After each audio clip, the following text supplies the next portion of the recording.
To slip knit, you're going to insert your right needle into the first stitch on your left needle as if you were going to knit it, but instead of knitting it, you simply carry it across onto your right needle. You'll do that to the next stitch as well, so you slip 2 stitches from your left needle just onto your right.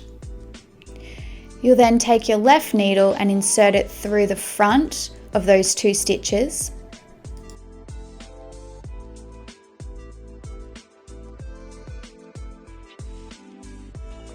Wrap your yarn around your back needle, slide it through and catch that stitch that you've created. And there you've decreased a stitch.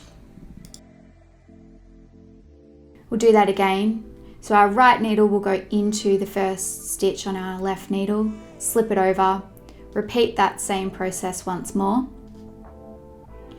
Then your left needle will go into the front of the 2 stitches that you have just slipped. Then we'll wrap our yarn around our back needle, slip it down and catch that new stitch we've created.